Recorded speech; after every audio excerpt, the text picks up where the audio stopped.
নমস্কাৰ সাপ্তাহিক কাৰেণ্ট এফেয়াৰ্ছৰ ভিডিঅ'লৈ সকলোকে স্বাগতম জনাইছোঁ। আজি আমি গোটেই সপ্তাহটোৰ যিকেইটা কুৱেশ্যন ওলাইছে কাৰেণ্ট এফেয়াৰ্ছৰ সেই গোটেইকেইটা MCQ লৈ আহিছোঁ। ভিডিঅ'টো শেষলৈকে চাব আৰু যদিহে আমাৰ বিশ্বাসী বন্ধু চেনেলত আজি প্ৰথমবাৰ নতুন আহিছে চেনেলটো এতিয়ালৈকে ছাবস্ক্ৰাইব কৰা নাই ছাবস্ক্ৰাইব কৰি ল'ব, কাৰণ বিশ্বাসী বন্ধুৰ জৰিয়তে আপোনালোকে বিভিন্ন ধৰণৰ দৰকাৰী লাগতিয়াল ভিডিঅ'সমূহ পাই থাকিব। চ' আমি সাপ্তাহিক কাৰেণ্ট এফেয়াৰ্ছ লগতে ডেইলি আমি ইম্পৰ্টেণ্ট ভিডিঅ'সমূহ লৈ আহোঁ। চ' আপোনালোকে যদি আমাৰ প্লেলিষ্ট চেক কৰা নাই চেক কৰিব। লুচেন জিকে আছামিয়াৰ বুক, ছ'চিয়েল চায়েন্স চিৰিজ আৰু এডিআৰি আৰু লগতে ৰিজনিঙৰ চিৰিজ আমাৰ ভিডিঅ'ৰ জৰিয়তে চলি আছে এডিআৰিৰ কাৰণে। গতিকে মষ্টলি কাৰেণ্ট এফেয়াৰ্ছ কিমান ইম্পৰ্টেণ্ট আপোনালোকে জানে। চ' আজি কাৰেণ্ট এফেয়াৰ্ছত কি আছে ভিডিঅ'টো চাম। আজি হ'ল ছানডে, গতিকে মাইণ্ডটো ফ্ৰেছ কৰি পঢ়িবলৈ আৰম্ভ কৰা। অ'কে,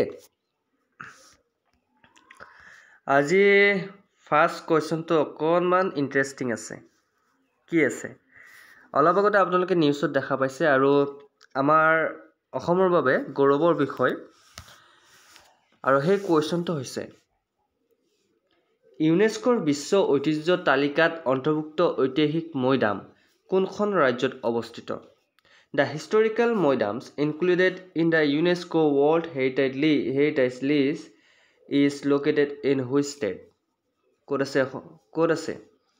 বৰ্তমান ৰিচেণ্টলি আপোনাৰ এখন মৈদামক ইউনাইটেড হেৰিটেজ চাইট বা ইউনেস্কোৰ বিশ্ব ঐতিহ্য তালিকাত অন্তৰ্ভুক্ত কৰা হৈছে আৰু সেই মৈদামখন কোনখন ষ্টেটত আছে?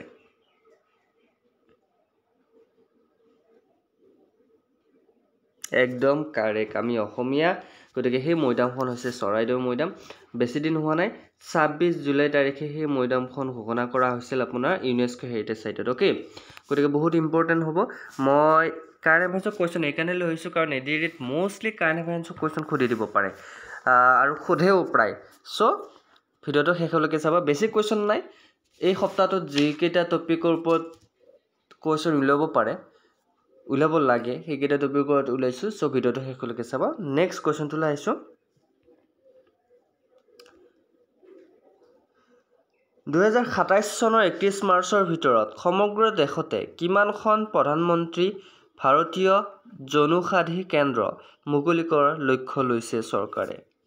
The government has targeted to open how many Pradhan Mantri Bhartiya Janaushadhi Kendra across the country by March 31, 2027? কিমানখন লৈছে বাৰু?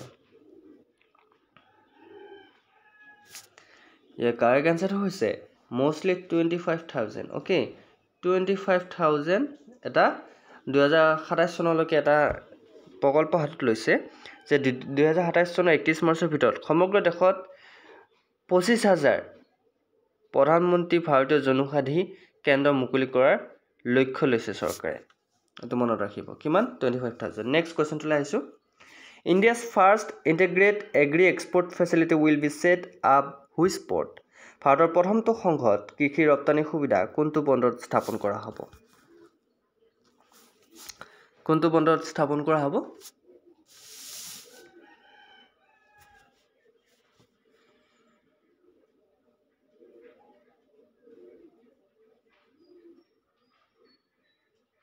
কাৰেক্ট এনচাৰটো হৈছে জৱাহৰলাল নেহেৰু বন্দৰ বা পৰ্ট। ক'ত কৰা হ'ব? জৱাহৰলাল নেহেৰু পৰ্ট। মনত ৰাখিব। আজি আমি ৰিজনিঙৰ ক্লাছ ষ্টাৰ্ট কৰিম। চ' ক্লাছটো এটেণ্ড কৰিবা। নেক্সট কুৱেশ্যনটোলৈ আহিছোঁ। শেহতীয়াকৈ প্ৰকাশ পোৱা গ্ল'বেল পাছপৰ্ট ইউনেস্কোত ভাৰতৰ স্থান কিমান? এইটো important question. What is India's rank in the recently release global passport index? Okay, এইটো অকণমান মন দিব, বহুত ইম্পৰ্টেণ্ট কুৱেশ্যন। স্থান কিমান ভাৰতৰ? একদম কাৰেক্ট, ভাৰতৰ পজিশ্যন হৈছে 82। গতিকে মনত ৰাখিব option B is a right answer. গতিকে শেহতীয়াকৈ আমাৰ প্ৰকাশ পোৱা গ্ল'বেল পাছপৰ্ট ইণ্ডেক্সত ভাৰতৰ স্থান 82 নম্বৰ। মনত ৰাখিব। নেক্সট কুৱেশ্যনটোলৈ আহিছোঁ। Who build the 2 advance tripod class ships for the Indian navy? ভাৰতীয় নৌসেনাৰ বাবে উন্নত ট্ৰিপড শ্ৰেণীৰ জাহাজ দুখন কোনে নিৰ্মাণ কৰিছিল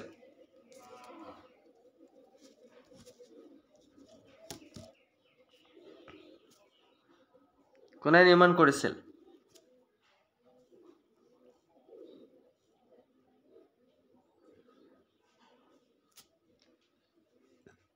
এই জাহাজ দুখন নিৰ্মাণ কৰিছিল গোৱা শিপয়াৰ্ড লিমিটেডে কোনে গোৱা শিপয়াৰ্ড লিমিটেডে এই জাহাজ দুখন নিৰ্মাণ কৰিছিল ত্ৰিপুট শ্ৰেণীৰ জাহাজ দুখন কোনে নিৰ্মাণ কৰিছিল কোৱেশ্চনটো আহিলে সো লিখিবা গোৱা শিপয়াৰ্ড লিমিটেড মনত ৰাখিবা নেক্সট কোৱেশ্চনটোলৈ আহিছো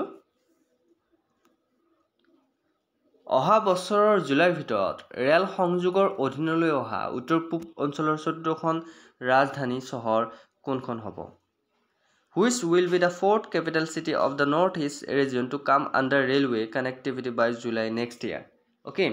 অহা বছৰ মানে কিমান 2025 হয়নে 2025 ৰ জুলাই মাহৰ ভিতৰত ৰেল সংযোগৰ অধীনলৈ অহা উত্তৰ পূব অঞ্চলৰ 14খন ৰাজধানী চহৰ কোনখন হ'ব পাৰে এটো কিন্তু বহুত ইম্পৰ্টেন্ট কোৱেশ্চন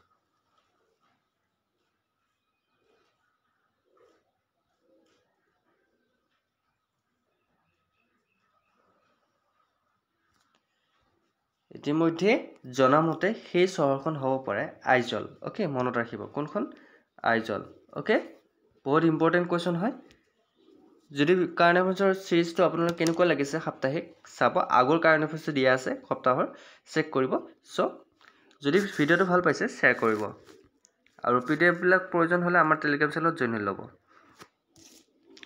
নেক্সট কোৱেশ্চনটোলৈ আহিছো তলৰ কোনে আন্তঃৰাষ্ট্ৰীয় অলিম্পিক কমিটিলৈ পুনৰ নিৰ্বাচিত হৈছে who among the following has been re-elected to the International Olympic Committee নাম কেইটা মন দিব আৰু ভিডিও কোৱেশ্চন কেইটা যদি দেখা পোৱা নাই আপোনালোকে মই জুম কৰি দিছো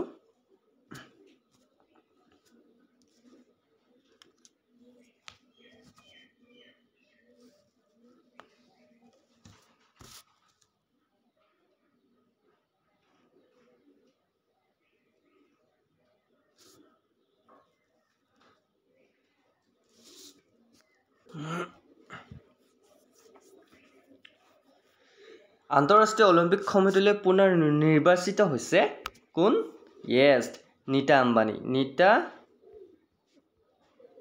আম্বানী এটো নামটো মনত ৰাখিব পুনৰ নিৰ্বাচিত হৈছে ওকে নীতা আম্বানী ওকে মনত ৰাখিব নেক্সট কোৱেশ্চনটোলৈ আহিছো ভাৰতৰ বিৰুদ্ধে টি20 শৃংখলাৰ বাবে শ্ৰীলংকাৰ অধিনায়ক হিচাপে কাক নিযুক্তি দিয়া হৈছে who has been named the capital of Sri Lanka for the T20 series against India এটো কিন্তু অকনমান important question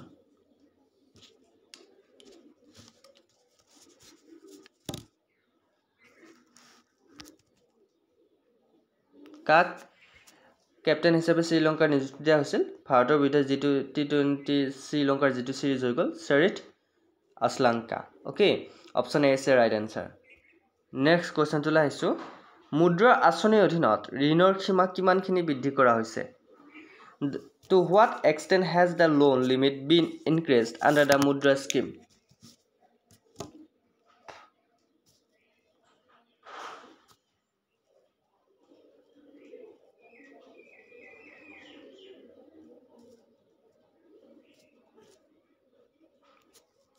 Correct answer is Mudra আঁচনিৰ অধীনত ঋণৰ পৰিমাণ কিমান 20 লাখ বৃদ্ধি কৰা হৈছে হয় না 20 লাখ বৃদ্ধি কৰা হৈছে গতিকে option C is right answer মনত ৰাখিব নেক্সট কোৱেশ্চনটোলৈ আহিছো Krishnan Venkat Subramaniam has recently been appointed as the CEO and MD of which bank শেহতীয়াকৈ কৃষ্ণন ভেংকট সুব্ৰমণিয়মক কোনটো বেংকৰ CEO আৰু MD হিচাপে নিযুক্তি দিয়া হৈছে কোনটো বেংকৰ CEO আৰু MD হিচাপে ভেংকট সুব্ৰমণিয়মক নিযুক্তি দিয়া হৈছে